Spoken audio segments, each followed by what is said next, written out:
Hello students, कैसे हैं आप सब? मस्त हैं? चलिए, मस्ती होनी चाहिए। तो आज हम एक नया टॉपिक शुरू करने जा रहे हैं। नाइन्थ में भी आप थोड़ा बहुत इस टॉपिक के बारे में पढ़ चुके हैं। टॉपिक का नाम है बहुपद।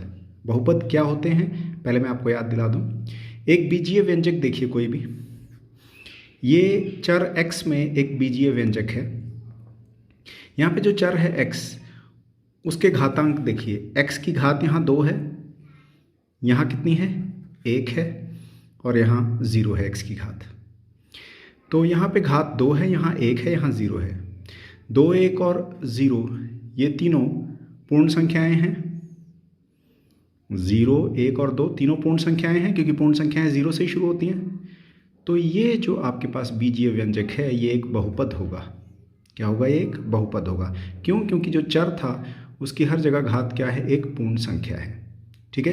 लेकिन यहाँ पे देखिए, यहाँ पे चर बदल के y हो गया है। घातांक क्या है? y की घात यहाँ -2 है, यहाँ 1 है, यहाँ 0 है। तो क्या -2 एक पूर्ण संख्या है? नहीं है। तो इसलिए ये एक बहुपद नहीं हो सकता। यहाँ पे देखिए, चर तो y ही है, लेकिन घातांक क्या है? यहाँ 1/2 है। 1/2 भी पूर्ण संख्या नहीं है, तो ये भी एक बहुपद नहीं होगा। तो कंडीशन क्या है बहुपद के लिए? कि जो चर की घात है वो एक पूर्ण संख्या ही होनी चाहिए। ठीक है। अब जो कोई भी बहुपद, ये बहुपद है, जैसे अभी आपने उदाहरण देखा, ये बहुपद है। तो इस बहुपद की घात क्या होगी? चर की जो सबसे बड़ी घात होती है उसे ही बहुपद की घात कहा जाता है। तो इस बहुपद की घात कितनी है? 2। और जिस बहुपद की घात 2 हो उसे हम द्विघात बहुपद भी कह देते हैं। जिसकी घात 1 हो उसे रैखिक बहुपद कह देते हैं। जिसकी घात 3 हो उसे त्रिघात बहुपद भी कह देते हैं। ठीक है। तो ये आपने पहले पढ़ी हुई चीज़ें। अब बहुपद के शून्यक क्या होते हैं? बहुपद के शून्यक आपने 9th क्लास में किए हैं कि ऐसा जो चर है, सपोज x है मान लीजिए, तो ऐसा चर का मान जो अगर बहुपद में पुट कर लें तो पूरा बहुपद क्या बन जाए? 0 बन जाए। जैसे एक बहुपद देखिए, 2x + 5 है। ठीक है। अगर मैं इसमें x की जगह -5/2 लूँ, x की जगह अगर मैं यहाँ -5/2 लूँ तो ये पूरा बहुपद 0 बन जाता है। देखिए, 2 गुणा x की जगह -5/2 + 5, 2 से 2 कटा, -5 + 5 0 हो गया। तो अगर x की जगह मैंने -5/2 लिया तो ये पूरा बहुपद 0 बन गया। इसका मतलब -5/2 इस पूरे बहुपद का क्या है? शून्यक है। ठीक है। तो शून्यक निकालते कैसे हैं? जो भी बहुपद दिया उसको बराबर 0 ले लीजिए आप। 0 लेके जो चर का मान है वो निकाल लीजिए। तो यहाँ से 5 प्लस का था, उधर गया तो माइनस हो गया। यहाँ 2 गुणा का है x का, उधर ले गए तो भाग हो गया, तो x आ गया -5/2। तो मैंने आपको यहाँ करके बताया कि -5/2 इस बहुपद का शून्यक है। ठीक है। अब हम करेंगे ग्राफ देख के शून्यकों की संख्या कैसे पता लगानी है। किसी भी बहुपद का आपको ग्राफ दिया हुआ है और आपको ग्राफ या आलेख देख के शून्यकों की संख्या पता लगानी है। तो उसके लिए क्या ज़रूरी है? किसी बहुपद का ग्राफ यदि x अक्ष को जितनी बार प्रतिच्छेद करेगा उतनी ही उसके शून्यकों की संख्या होगी। तो ग्राफ देख के आपने देखना है कि जो उस बहुपद का ग्राफ है वो x अक्ष को कितनी बार प्रतिच्छेदित कर रहा है। ठीक है। आइए उदाहरण देखेंगे तो आपको ज़्यादा समझ में आएगा। आपकी प्रश्नावली 2.1 में है ये प्रश्न क्या है? किसी बहुपद px के लिए y = px का ग्राफ नीचे आकृति में दिया गया है।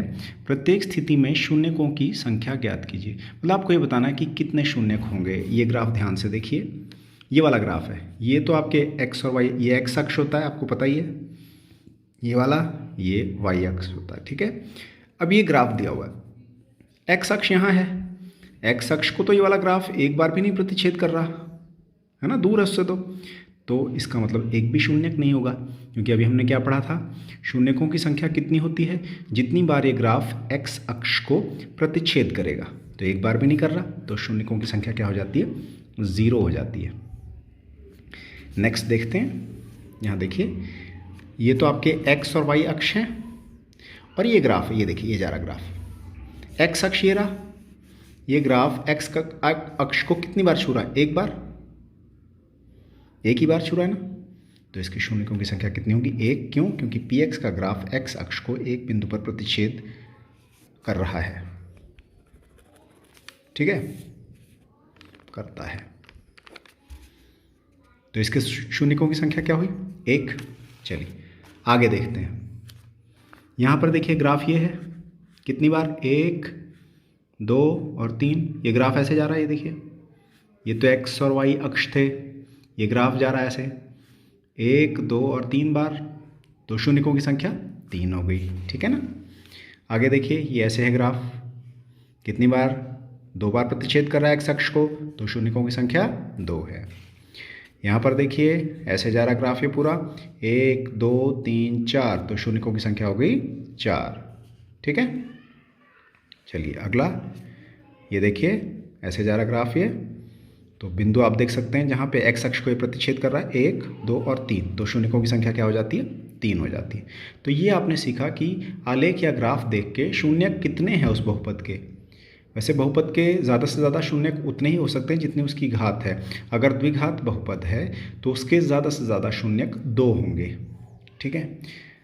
चलिए आगे चलते हैं। प्रश्नावली 2.2 का जो पहला प्रश्न है ना, उसका आधा भाग मैं आपको करा रहा हूँ, अभी पूरा नहीं करा रहा, क्योंकि आपको पहले शून्यक निकालने आने चाहिए। मध्य पद को विभक्त करके शून्यक फैक्टराइजेशन मेथड आना चाहिए आपको, इसलिए पहले मैं आपको वो बताऊंगा। आपने पिछले 9th क्लास में 2nd चैप्टर में किया है, ये एक बार फिर से आपको याद दिलाता हूँ मैं। पहले हम ये करेंगे, उसके बाद कंप्लीट करेंगे अगली वीडियो में क्वेश्चन को पूरा, ठीक है। तो प्रश्नावली 2.2 में है कि ये जो आपको बहुपद दिया है, इसके सबसे पहले तो शून्यक पता कीजिए। तो हम फिलहाल शून्यक पता करना ही सीखेंगे हर प्रश्न में, ठीक है। तो प्रश्न है x² - 2x - 8, इसके शून्यक पता करने हैं। तो बहुपद के जब शून्यक पता करने होते हैं तो उस बहुपद को पहले हम बराबर 0 लिख देते हैं। सबसे पहले क्या कर लेते हैं, बराबर 0 लिख देते हैं। ये हमने बराबर 0 लिख दिया। सबसे पहले x की घात 2 वाली होनी चाहिए पद, फिर उसके बाद x वाला और फिर बिना x वाला, ऐसा ही होना चाहिए। अगर आगे पीछे हैं तो आपने उसको ऐसे ही लगा लेना है, पहले x की घात 2 वाला, फिर x वाला और फिर बिना x वाला। अब क्या करना है, पहला स्टेप क्या है, पहले और आखिरी पद को गुणा कीजिए। किसको गुणा कीजिए, पहले और आखिरी पद को, यानी कि x² गुणा -8 कीजिए। x² गुणा -8 जब आप करते हैं तो -8x² आता है। ध्यान से देखिए स्टेप को, गुणा करके क्या आता है, -8x²। अब यहाँ पे संख्या 8 है ना, 8 जो आपको दिख रहा है, बाकी छोड़ दीजिए, आप संख्या लीजिए 8, 8 के अभाज्य गुणनखंड कीजिए। 8 के अभाज्य गुणनखंड आपने कर दिए, ये आ गए 2 × 2 × 2। अब आप क्या करेंगे, जो मध्य पद है, मध्य पद आपका है -2x, मध्य पद क्या है आपका, -2x। -2x को ऐसे 2 भागों में विभाजित करेंगे जिनको गुणा करके तो -8x² ही आ जाए और जोड़ या घटा के -2x आ जाए। ध्यान से देखिए, -2x की जगह ऐसी 2 संख्याएं लिखनी है, ऐसे 2 भागों में करना है इसको विभक्त, जिनको गुणा करके -8x² ही आए और जोड़ घटा करके -2x आए। तो वो यहाँ से उठाए जा सकते हैं। देखिए 2 × 2 4 और 2, तो 2 संख्याएं आप कौन सी ले सकते हैं, 4 और 2, ठीक है। ध्यान से देखिए, -2x की जगह मैंने क्या लिखा, -4x + 2x। 2 संख्याएं मेरे पास 4 और 2 आई थी ना यहाँ से, जिनका गुणा करके 8 आ जाए। तो मुझे चाहिए माइनस का चिन्ह, तो मैं क्या करूँगा, जो बड़ी संख्या थी दोनों में से, 4 और 2 जो 2 संख्याएं आई हैं, बड़ी संख्या जो दोनों में से थी उसके पास माइनस का चिन्ह रखूँगा मैं, क्योंकि मुझे माइनस चाहिए था, और दूसरी के पास प्लस। तो -4x + 2x करके देखें तो -2x ही आता है। तो -2x के 2 भाग कर दिए हमने और ये -8 ऐसे लिख दिया। अब पहले दोनों में साझा देखना है, कॉमन देखना है। इन दोनों में वैसे कॉमन x दिख रहा है, लेकिन अगर किसी को नहीं पता चलता तो मैंने ऐसे लिख के बताया। देखिए x² को आप x × x लिख दीजिए, 4 को 2 × 2 और उसके साथ गुणा x, 2x को 2 × x, 8 को 2 × 2 × 2। जिसको नहीं आता कॉमन लेना या साझा करना, उसके लिए बता रहा हूँ मैं, नहीं तो सीधे भी कर सकते हैं आप। अब इन दोनों में कॉमन देखिए, क्या क्या कॉमन है जो दोनों में है, क्या क्या है दोनों में, x है, इसमें भी है x, और कुछ नहीं है, तो x कॉमन, x बाहर लिख लिया। अब ब्रैकेट लगाइए, यहाँ से एक x तो चला गया, तो क्या रह गया, एक x रह गया, फिर माइनस का चिन्ह, यहाँ से ये x बाहर चला गया तो क्या रह गया, 2 × 2 4, ठीक है। फिर ये प्लस का चिन्ह ऐसे लिख लिया। अब यहाँ से साझा देखिए, कॉमन देखिए, दोनों में 2 है, इसमें भी है 2, चलिए 2 लिख लिया। और कुछ इसके अलावा नहीं है, तो 2 बाहर चला गया यहाँ से, तो क्या बचा, x, फिर माइनस का चिन्ह, 1 2 तो आप बाहर ले चुके हैं, तो 2 2 रह गए, 2 × 2 4 बराबर 0। अब ये देखिए x - 4 ये भी है, x - 4 ये भी है, तो इन दोनों में ये साझा आ जाता है, कॉमन आ जाता है, तो इसको पहले लिखना है। x - 4 पहले लिख लिया, तो बचा क्या, x + 2 ये बराबर 0। अब आपके पास 2 व्यंजकों की गुणा बराबर 0 है। 2 व्यंजकों का गुणनफल अगर 0 आएगा, इसका मतलब होता है या तो ये वाला 0 होगा या ये वाला 0 होगा, यानी कि x माइनस 4 0 या फिर x प्लस 2 0। x माइनस 4 अगर 0 लें तो x क्या होता है 0 प्लस 4 यानी कि 4, और x प्लस 2 अगर 0 लें तो x क्या होता है 0 माइनस 2 यानी कि माइनस 2। तो 2 शून्य आ गए। आपके पास द्विघात बहुपद था ना, इसकी घात 2 थी, इसके 2 शून्य कौन कौन से आ गए, 4 और -2। ठीक है जी। एक और उदाहरण देखिए, इसी से रिलेटेड है। मध्य पद को विभक्त करना है। यहाँ पे चर जो है वो s हो गया, 4s² माइनस 4s प्लस 1। तो सबसे पहले हम बराबर 0 लिखेंगे इस बहुपद को, क्योंकि शून्य ज्ञात करने हैं। फिर क्या करेंगे, पहले और आखिरी पद को गुणा करेंगे। 4s² गुणा 1 किया तो 4s² आ गया। संख्या क्या है, 4 है। 4 के आपने अभाज्य गुणनखंड कर लिए तो वो आ गए 2 और 2। अब बीच में क्या है, -4। तो -4 को हमने 2 भागों में बांटना है, जिनको गुणा करके तो 4 आ जाए और जोड़ घटा के -4 आ जाए। तो हमारे पास क्या आते हैं, 2 और 2 4 हो जाते हैं। ठीक है, 2 और 2 4 हो जाते हैं। 4 ही चाहिए, माइनस चिन्ह के साथ चाहिए तो दोनों के साथ माइनस चिन्ह लगा सकते हैं, क्योंकि -2s करेंगे तो -4s ही आएगा। हमने करना क्या है, मध्य पद को 2 भागों में विभक्त करना है। तो -4 की जगह क्या लिखा, -2s ऐसे लिख दिया, ये ऐसे लिख दिया, एक ऐसे लिख दिया। ये -2 कहाँ से आए, 2 और 2 हमारे पास बने थे। चिन्ह हमें यहाँ से अंदाज़ा लगाना कि माइनस चाहिए, दोनों में माइनस लगा लें तो माइनस और माइनस जुड़ जाता है, तो -4s बन जाता है। अब साझा या कॉमन लेना है, पहले इन दोनों में से कॉमन लेना है और उसके बाद इन दोनों में से।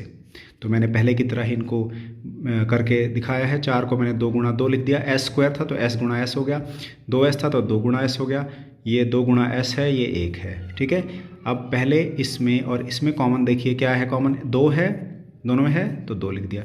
s है यहाँ भी है तो 2s कॉमन आ गया। अब आपके पास 2 चला गया और s चला गया, 2 और s चला गया तो बचा क्या, 2 और s, ये लिख दिया माइनस का चिन्ह। जब 2s पूरा चला गया तो क्या गुणा होगा 2s के साथ, तो यहाँ 1 ही बच गया। 2s के साथ 1 गुणा होगा तो 2s बनेगा ना, तो 2s आपने जब कॉमन ले लिया तो यहाँ 1 बच गया। अब उसके आगे ये माइनस का चिन्ह है तो माइनस ही आएगा। यहाँ कुछ जहाँ कॉमन नहीं है, इन दोनों में कुछ भी साझा नहीं है, तो वहाँ 1 लिखेंगे, माइनस का चिन्ह ऐसे ही उठा लिया, 1 लिख दिया। 1 क्यों लिखा, क्योंकि दोनों में कोई भी चीज़ कॉमन नहीं है, तो ये 2s ही बच गया। अब क्योंकि हमने यहाँ माइनस चिन्ह बाहर लिया था तो यहाँ का चिन्ह बदल जाएगा, प्लस की जगह क्या आ जाएगा, -1 आ जाएगा, बराबर 0।